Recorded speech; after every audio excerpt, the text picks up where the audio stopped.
बिस्मिल्लाहिर्रहमानिर्रहीम। अस्सलामुअलैकुम नाज़रीन इकराम, उर्दू जेनिक्स में आपको खुशामदीद। हम रोज़ाना की तरह आज भी आपके लिए इंतहाई दिलचस्प वाक़या लेकर आए हैं जो आपकी ज़िंदगी को बदल कर रख देगा। चलें शुरू करते हैं। हज़रत मालिक बिन दीनार फरमाते हैं, मैंने 60 हज किए। एक हज के मौके पर मैंने बड़ा रश देखा। लाखों का इज्तिमा हुआ, लाखों का मजमा था। तो मेरे दिल में ख़याल आया।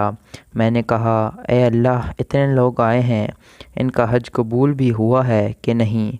फरमाते हैं, मैं सोच रहा था तो रात को ख्वाब में मैंने किसी कहने वाले को कहते हुए सुना कि सबका कबूल हो गया है। बल्ख का रहने वाला मोहम्मद बिन हारून बल्खी है, उसका हज कबूल नहीं हुआ। फरमाते हैं, शहरों के अलहदा-अलहदा ख़ैमे लगते थे।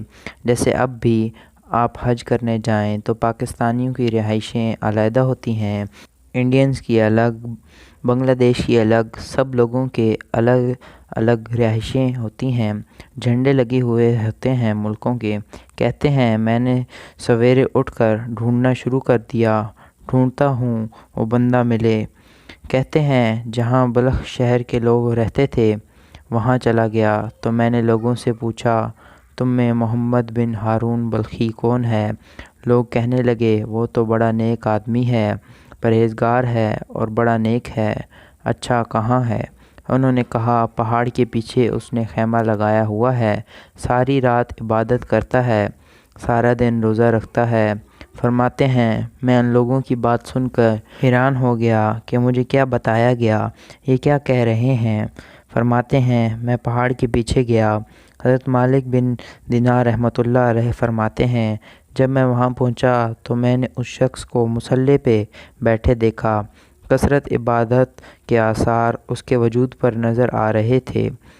सीधा बाजू उसका कटा हुआ था। फरमाते हैं, 2 रकते मुकम्मल करके मैंने उसे अस्सलाम वालेकुम कहा तो मुझे कहने लगा, वालेकुम अस्सलाम, आप मालिक बिन दीनार हैं? फिर उसने ठंडी सांस ली, कहने लगा, आपको ख्वाब आई होगी कि मेरा हज कबूल नहीं। मैंने कहा, यार, लोग भी तेरी तारीफ़ कर रहे हैं और तेरी बसीरत भी बड़ी है, ये माजरा क्या है? कहने लगा, आप ना पूछें। ये कह के उसने रोना शुरू कर दिया।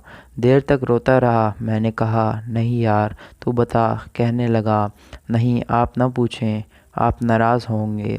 मैंने कहा, मैं नहीं होता, तू बोल।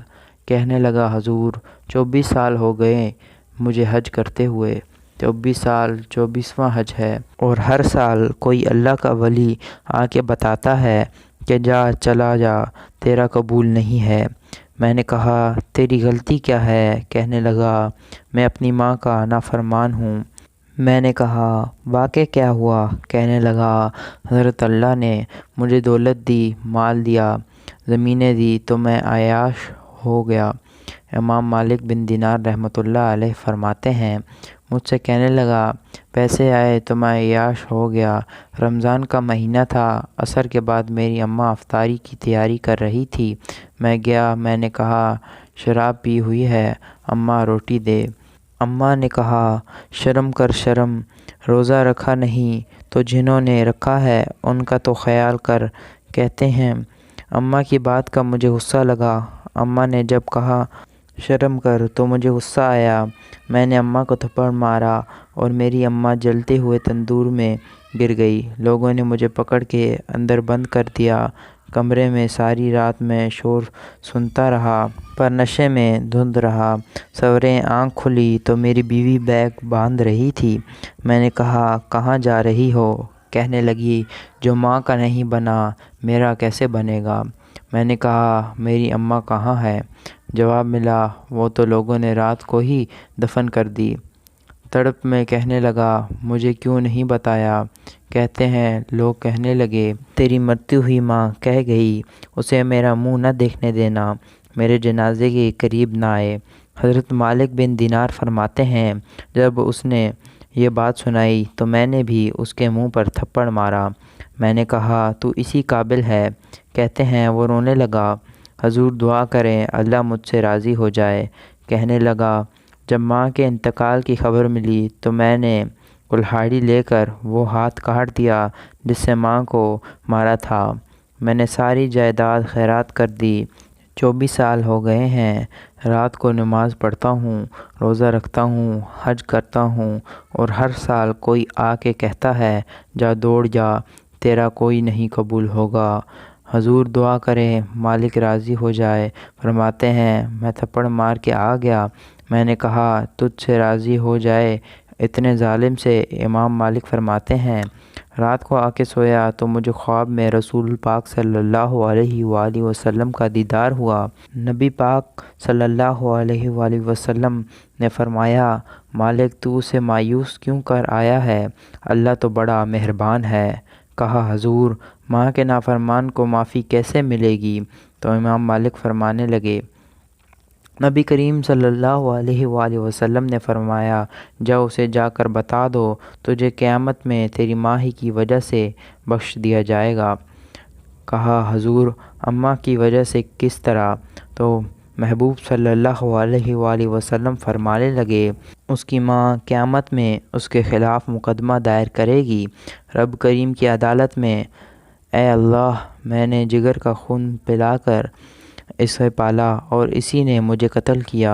रब करीम इसकी माँ का मुकदमा सुन के कहेगा उठाओ इसको दोज़ख में फेंको, उसने माँ जलाई थी इसे भी जलाओ। महबूब फरमाने लगे जब पकड़ कर ले जाएंगे जहन्नम की तरफ तो पलट के माँ की तरफ देखेगा, और दूसरी दफ़ा फिर घसीटेंगे तो पलट के माँ की तरफ देखेगा। तीसरी दफ़ा फिर पलट के कहेगा अम्मा ये मुझे जलाने लगे हैं, अम्मा ये जहन्नम में फेंकने लगे हैं। मेरे हबीब फरमाने लगे वो जल के मरने वाली माँ वहाँ भी बोल पड़ेगी या अल्लाह मैंने माफ़ किया तू भी इसको माफ़ कर दे, ए अल्लाह मैंने माफ़ किया तू भी माफ़ कर दे, अल्लाह तू भी माफ़ कर दे, और अल्लाह करीम उसे माफ़ फरमा देंगे। प्यारे दोस्तों माँ बाप से बढ़कर इस दुनिया में कुछ नहीं। अभी वक्त है माँ बाप की खिदमत करके जन्नत को हासिल कर लें, वरना अगर वक्त निकल गया तो फिर आखिरत में पछताना पड़ेगा। माँ बाप से बढ़कर इस दुनिया में कोई दौलत नहीं। वीडियो देखने का शुक्रिया। अगर वीडियो अच्छी लगे तो लाइक और शेयर ज़रूर कीजिएगा, और आइंदा आने वाली वीडियोस के लिए चैनल को सब्सक्राइब कर लें। शुक्रिया।